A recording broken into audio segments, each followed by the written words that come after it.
Halo ayah bunda dan sobat sehat, kembali lagi dalam acara Bincang Sehat bersama dokter spesialis anak di RSUD Bali Mandara. Tentunya bersama saya, Frida Wintarini, hari ini akan mengupas tuntas mengenai topik yang sangat menarik, yaitu Golden Age atau periode emas pada anak. Hari ini kami sudah mengundang narasumber yang kompeten di bidangnya, yaitu Dr. Ida Ayu Sri Kusuma Dewi MSc, SPA Mars Fellowship Neonatologi. Baik, langsung saja kita sapa dokter kita hari ini yang menjadi narasumber. Halo, selamat pagi dok. Selamat pagi. Oke, semoga selalu sehat ya dokter. Untuk hari ini kita akan mengupas tuntas bagaimana sih dan seberapa penting sih periode emas ini dan bagaimana cara mengoptimalkannya. Mungkin sudah siap dokter untuk kita sharing sama sobat sehat sekalian hari ini? Jadi nih, masih banyak orang tua yang awam dengan kata-kata Golden Age atau periode emas. Mungkin dokter bisa jelasin ke sobat sehat, apa sih sebenarnya itu Golden Age? Silakan dokter. Baik ayah bunda, periode emas atau Golden Age merupakan suatu istilah yang dipakai untuk menggambarkan suatu periode yang penting pada anak, yang menggambarkan suatu pertumbuhan dan perkembangan yang sangat cepat dan krusial. Nah, periode emas ini dimulai sejak masa konsepsi atau pembuahan janin di dalam kandungan sampai anak berusia 2 tahun. Oke. Nah dok, apa saja sih aspek perkembangan yang paling signifikan yang terjadi pada periode emas ini? Mungkin bisa dikasih tahu ke sobat sehat? Perkembangan yang signifikan terjadi pada periode fase masa emas atau Golden Age ini banyak sekali, antara lain yang pertama yang paling penting adalah perkembangan otak yang terjadi sangat cepat pada periode emas ini, sehingga dengan perkembangan otak yang sangat cepat ini akan mempengaruhi kognitif, memori, dan emosi pada anak. Kemudian yang tidak kalah penting nomor 2 adalah perkembangan koneksi saraf di otak anak. Dengan perkembangan koneksi saraf yang begitu cepat di dalam otak anak akan juga mempengaruhi fungsi memori, kognitif, dan juga keinginan belajar anak. Kemudian yang ketiga adalah perkembangan fisik yang terjadi sangat cepat pada periode masa emas, yaitu perkembangan fisik ini juga mempengaruhi antara lain adalah perkembangan baik motorik kasar maupun motorik halus pada anak.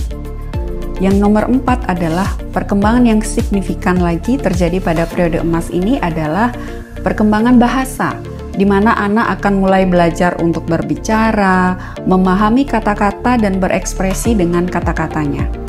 Kemudian perkembangan yang lain adalah perkembangan emosi dan sosial. Anak akan belajar untuk mengutarakan emosi, belajar untuk berinteraksi dengan keluarga dan teman sebayanya. Sehingga dengan begitu banyak perkembangan yang signifikan terjadi pada periode masa emas ini, itu sangat mempengaruhi proses akademis belajar di sekolah, mempengaruhi perkembangan emosi, kesehatan mental seorang anak, pertumbuhan fisik, dan juga sebagai potensi anak yang bisa mencerminkan, mempengaruhi bahkan kesuksesan anak tersebut di masa yang akan datang atau masa depan anak tersebut. Nah dokter, jadi mengapa sih sebagai orang tua kita harus memahami serta mendukung periode emas pada anak ini? Mungkin bisa dokter jelasin ke sobat sehat semuanya? Baik ayah bunda, periode masa emas pada anak ini sangat penting, seperti definisi yang sebelumnya. Sehingga sebaiknya orang tua memahami tentang periode emas. Karena dengan periode emas ini akan memberikan dampak jangka panjang yang positif terhadap emosi, pertumbuhan fisik, dan kognitif pada anak. Selain itu, dengan periode masa emas ini juga sebagai sebuah jendela orang tua untuk dapat memberikan stimulasi dan intervensi yang tepat pada anak sehingga anak bisa tumbuh dan kembangnya optimal. Memahami periode masa emas ini, kita juga dapat mencegah masalah yang terjadi di kemudian hari karena kita sudah melakukan intervensi sedini mungkin terhadap masalah perkembangan pada anak. Kemudian dengan periode masa emas ini juga orang tua bisa dapat meningkatkan potensi anak supaya anak bisa tumbuh dan berkembang secara optimal. Jadi dengan sekian banyak pemahaman yang bisa dipahami oleh orang tua tentang periode masa emas, maka orang tua akan lebih siap untuk mendukung anaknya supaya mencapai pertumbuhan dan perkembangan yang optimal pada periode masa emas ini. Nah, ayah bunda, dengan memahami periode emas ini, maka ayah bunda akan siap untuk menghadapi tumbuh kembang anak jangka panjang ke depannya. Oke, untuk yang selanjutnya nih dok, langsung saja bagaimana sih cara ayah bunda atau orang tua mengoptimalkan periode emas ini? Silahkan dok. Ayah bunda, untuk mengoptimalkan tumbuh kembang anak supaya optimal di fase periode emas ini, maka tentu ada tahapan-tahapan persiapan yang sebaiknya kita pahami. Yang pertama adalah mempersiapkan calon ibu, bahwa seorang calon ibu tentu memiliki status kesehatan yang berbeda antara satu dengan yang lainnya. Tentu ada beberapa yang harus disiapkan, seperti bagaimana status kesehatannya, apakah perlu melakukan pemeriksaan lab yang mendukung untuk kehamilan yang sehat, kontrol teratur ke dokter kandungan, dan sebagainya, termasuk nutrisi dan vitamin yang sebaiknya dikonsumsi oleh seorang calon ibu. Ketika juga sudah mengandung, tentu juga ada banyak hal yang harus disiapkan. Periksa teratur kepada dokter spesialis kandungan, nutrisi yang cukup dan seimbang, vitamin, mencegah stres, kesehatan mental seorang ibu juga penting. Kemudian mencegah supaya ibu menghindari asap rokok, tidak minum alkohol, bahkan narkotik, itu juga berbahaya terhadap janin yang berada di dalam kandungan. Nah, ketika bayi itu kemudian lahir, tentu banyak hal yang harus kita siapkan. Ketika bayi itu kemudian lahir pada usia 6 bulan pertama, tentu pemberian nutrisi ASI eksklusif sangat penting di sana. Kemudian sesuai rekomendasi WHO, setelah anak berusia 6 bulan atau sudah siap untuk mulai MPASI, makanan pendamping ASI, juga diberikan nutrisi yang cukup dan seimbang. Selain nutrisi yang cukup, tentu diperlukan juga stimulasi. Stimulasi ini artinya kita sejak dini dengan cinta kasih sayang, penuh perhatian kepada anak, memberikan stimulasi yang tidak putus setiap hari. Kalau orang tua bisa membuatkan jadwal harian stimulasi, itu juga sangat penting, sehingga kita bisa mengoptimalkan sejauh mana anak ini berkembang, apakah sudah mengikuti pola normal atau milestone perkembangan yang normal pada seorang anak. Selain itu, seorang anak juga sebaiknya diajak kontrol teratur ke pelayanan kesehatan terdekat atau dokter spesialis anak untuk melengkapi jadwal imunisasi yang sudah ditentukan, sehingga kita bisa meningkatkan status kesehatan anak tersebut juga. Selain juga, kita juga memberikan lingkungan di rumah yang aman dan juga yang nyaman kepada seorang anak.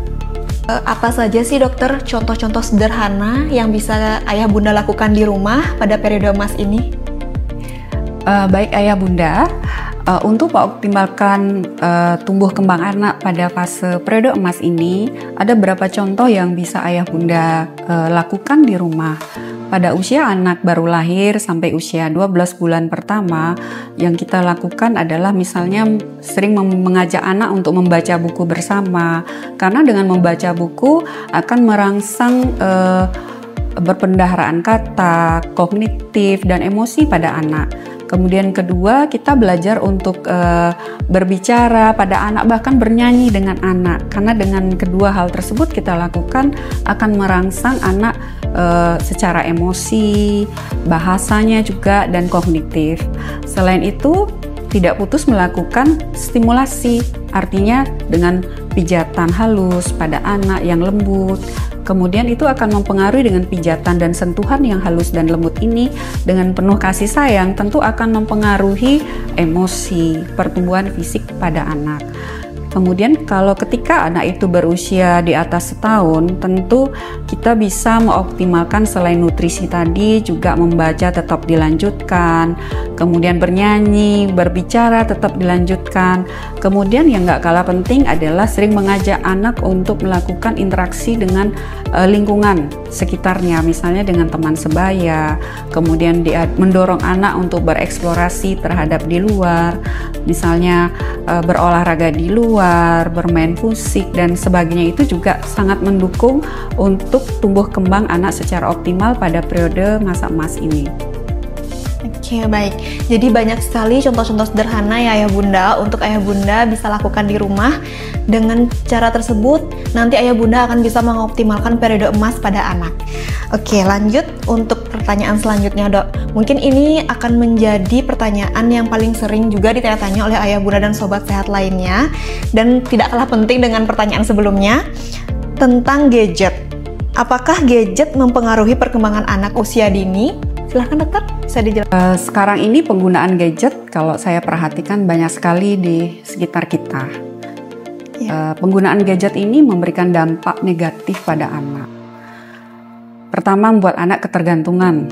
Kedua, yang nggak kalah penting adalah penggunaan gadget menyebabkan anak untuk membatasi berinteraksi dengan orang sekitarnya sehingga akan menghambat perkembangan bahasa pada anak, sehingga sekarang banyak sekali kasus-kasus keterlambatan bicara pada anak. Kemudian yang kedua, mengganggu perkembangan kognitif, karena ketika anak itu asik bermain gadget, dia akan tidak bisa berpikir secara kritis, memecahkan suatu masalah itu akan terhambat nanti di sana. Kemudian ketiga, dengan penggunaan gadget ini, seorang anak akan bisa terganggu pola tidurnya. Kemudian yang nggak kalah penting adalah ketika anak ini terus-menerus bermain dengan gadget tanpa dipantau oleh orang tua, tentu mengganggu kesehatannya. Anak menjadi obesitas, satu kegemukan, dan justru dengan masalah kesehatan lainnya juga akan bertambah di masa yang akan datang jika tidak dicegah sedini mungkin terhadap penggunaan gadget ini. Pencegahan gadget itu sebetulnya bisa dicegah oleh orang tua. Rekomendasi internasional yaitu AAP, American Academy of Pediatrics, menyebutkan bahwa pada anak usia di bawah 18 bulan itu tidak boleh sama sekali terpapar dengan gadget. Yang boleh hanya video call atau video chatting dengan keluarga atau temannya. Kemudian anak itu boleh diperkenalkan mulai dengan screen time ketika anak itu berusia 2 tahun sampai 5 tahun, tentu dengan batasan paling lama 1 jam. Dan dipantau oleh orang tua. Bagaimana cara jitu atau tips yang bisa kita berikan sebagai orang tua untuk mencegahan adiksi terhadap gadget ini? Tentu ketika anak sudah boleh dengan screen time sesuai rekomendasi AAP, dipilihlah konten yang edukatif, dipantau oleh orang tua, kemudian orang tua lebih mendorong anak untuk satu, beraktivitas fisik di luar rumah, berinteraksi dengan orang lain sehingga aspek sosialnya bisa berjalan dengan baik, kemudian mendorong anak untuk menunjukkan kreativitasnya, misalnya dengan menari, melukis, berolahraga, bermain musik, dan banyak lagi. Sebetulnya hal-hal positif bisa mendorong kreativitas anak sehingga mencegah ketergantungan terhadap gadget itu. Dan yang nggak kalah penting ya Ayah Bunda, contoh yang paling baik adalah Ayah Bunda sendiri. Untuk menunjukkan kepada anak, Ayah Bunda juga membatasi menggunakan gadget secara bijak di depan anak-anak kita. Nah, Ayah Bunda sudah disimak ya, apa saja sih dampak dari penggunaan gadget sejak dini dan juga bagaimana cara menyikapi hal tersebut. Dimulai dari Ayah Bunda dulu untuk bijak dalam penggunaan gadget. Semoga wawasan Ayah Bunda semakin terbuka akan hal ini. Oke dokter, lanjut nih, ada pertanyaan lagi. Pertanyaan selanjutnya, apa sih tanda-tanda keterlambatan pada anak yang perlu diwaspadai, Dok? Mungkin dokter bisa menjelaskan ke Sobat Sehat dan Ayah Bunda lainnya? Baik Ayah Bunda, bagaimana sih kita bisa tahu anak itu telah mengalami keterlambatan perkembangan? Ketika anak itu berusia baru lahir sampai usia 12 bulan pertama, kita akan tahu anak ini menunjukkan gejala keterlambatan atau istilah kami itu red flag perkembangan pada usia 12 bulan pertama. Yang pertama, anak itu tidak bisa mengangkat kepala. Jadi harusnya anak itu sudah bisa mengangkat kepala pada usia 4 bulan maksimal, dia belum bisa. Kemudian kedua, tidak bisa babbling, mengoceh dengan kata-kata, dia tidak bisa. Kemudian dia tidak bisa berespon terhadap suara atau mendengarkan suara yang keras, anak itu hanya diam saja. Kemudian yang penting juga adalah anak tersebut tidak bisa, keterlambatan perkembangan pada anak pada usia 12 bulan pertama yang tidak kalah penting adalah ketika anak itu tidak bisa menggapai objek mainan yang berada di depannya.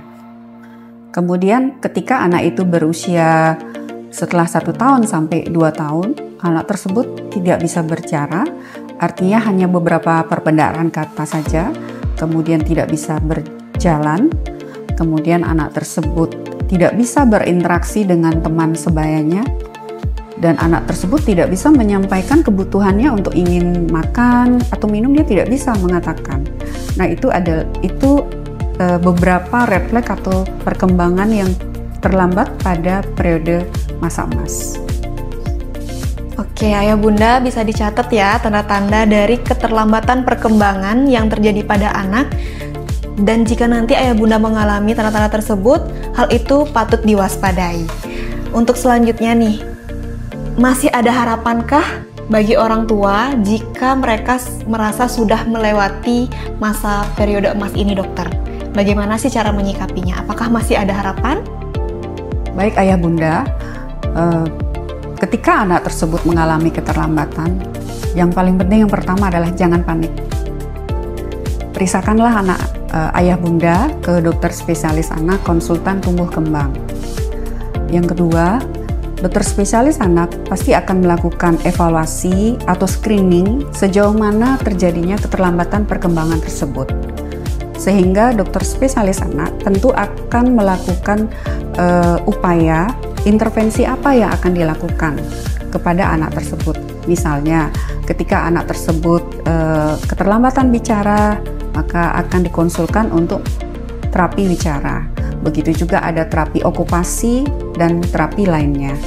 Yang nggak kalah penting adalah orang tua juga perlu mendukung dan memantau perkembangan anaknya secara berkala, kontrol teratur ke dokter spesialis anak, kemudian menjalin komunikasi dan kolaborasi yang baik dengan dokter anak, dengan terapis, dan memberi dukungan penuh kepada anak supaya anak bisa melewati fase periode masa emas ini dan sehingga keterlambatan perkembangannya ini bisa teratasi dengan baik dan anak menjadi tumbuh kembangnya optimal. Baik, itu dia Ayah Bunda. Jadi jika Ayah Bunda sudah merasa melewati atau terlewat pada masa periode emas ini, jangan panik dan segera hubungi atau konsultasikan dengan dokter spesialis anak. Baik, Ayah Bunda dan Sobat Sehat sekalian, kita sudah mendengarkan sharing dan juga penjelasan dari Dr. Dayu Dewi, spesialis anak di RSUD Bali Mandara. Kita sudah mendengarkan sharing itu golden age, periode emas pada anak, apa saja aspek perkembangannya, dan seberapa penting orang tua harus memahami, mendukung, serta mengoptimalkan periode emas ini. Untuk pertanyaan terakhir nih dok, kita nggak nanya sih dok ya, kita hanya ingin dokter menyimpulkan. Apa sih dok kesimpulan dari topik kita hari ini, yaitu topik periode emas atau golden age pada anak? Dan mungkin dokter ada pesan-pesan yang ingin disampaikan kepada ayah bunda dan sobat sekalian mengenai periode emas ini atau mengenai hal-hal lain tentang tumbuh kembang anak. Kami persilahkan dokter. Periode emas pada anak atau golden age merupakan periode yang kritis pada tumbuh kembang anak. Dengan memahami periode emas ini, maka orang tua akan lebih siap untuk mendukung penuh kebutuhan anak dan mencapai tumbuh kembang yang optimal, karena periode emas ini akan memberikan dampak jangka panjang kepada masa depan anak, karena anak adalah harapan dan masa depan bangsa. Luar biasa sekali bincang sehat kita hari ini bersama narasumber yaitu Dr. Ida Ayu Sri Kusuma Dewi MSc, SPA Mars Fellowship Neonatologi, dokter spesialis anak di RSUD Bali Mandara. Terima kasih banyak dokter atas waktu dan sharingnya. Semoga bermanfaat untuk orang tua, ayah bunda, dan sobat sekalian untuk siap mendukung anak mencapai tumbuh kembang yang optimal. Sampai jumpa di sesi Bincang Sehat selanjutnya. Salam sehat.